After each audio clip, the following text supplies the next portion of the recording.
अमोल कोल्हेंना निवडून आणण्यासाठी मी आणि वळसे पाटलांनी जीवाचं रान केलं, आता पाडणारच, अजित पवारांचा इशारा. तर दादांविषयी बोलणं उचित नाही, अमोल कोल्हेंची प्रतिक्रिया.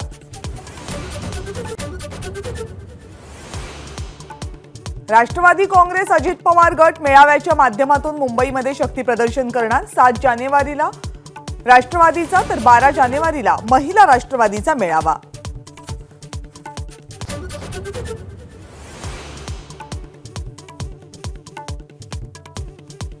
मी नव्या लोकांना प्रोत्साहन देण्याची काळजी नेहमी घेतली. शरद पवारांचं अजित पवारांना प्रत्युत्तर.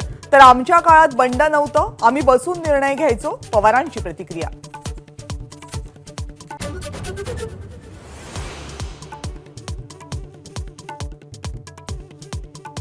दोन 2024च्या लोकसभा निवडणुकीमध्ये महायुतीला मोठा फटका बसणार. सी वोटरचा सर्व्हे. सी वोटरच्या ओपिनियन पोलनुसार महाराष्ट्रात महायुतीला 19 ते 21 तर महाविकास आघाडीला 26 ते 28 जागा मिळण्याचा अंदाज.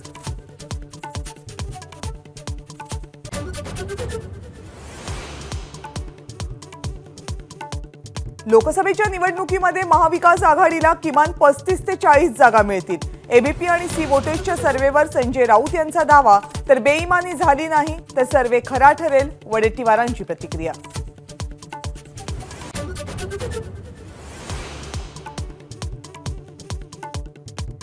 प्रकाश आंबेडकरांनी उद्या वंचित बहुजन आघाडीच्या राज्य कमिटीची बोलावली आहे बैठक. लोकसभेच्या पार्श्वभूमीवर 30 जागांवर निर्णय होण्याची शक्यता.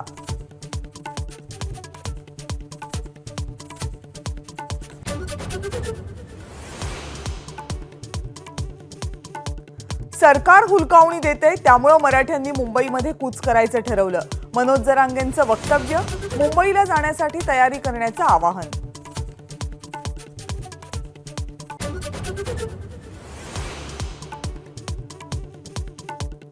नववर्षामध्ये राज्यातील पाणी संकट आणखी गडद होणार. धरणांमध्ये फक्त 63% पाणीसाठा.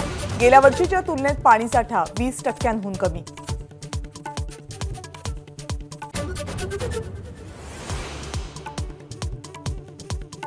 गेल्या वर्षीच्या तुलनेमध्ये राज्यामध्ये पाण्याची परिस्थिती बिकट. पिण्यासाठी पाणी ठेवा, मग शेतीसाठी द्या. उपमुख्यमंत्री अजित पवार यांच्या सूचना.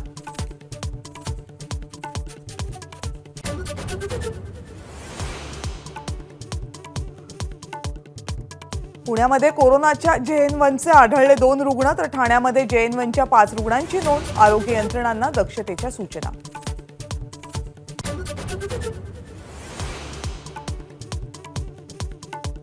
माजी पंतप्रधान आणि भारतरत्न अटल बिहारी वाजपेयी यांची आज जयंती. दिल्लीमध्ये अटल समाधीवर पंतप्रधान नरेंद्र मोदींसह दिग्गज नेत्यांकडून वाजपेयींना आदरांजली.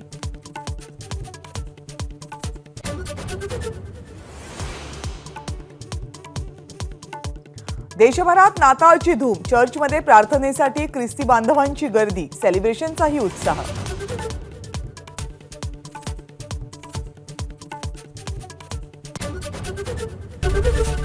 एबीपी माझा, उघडा डोळे बघा नीट.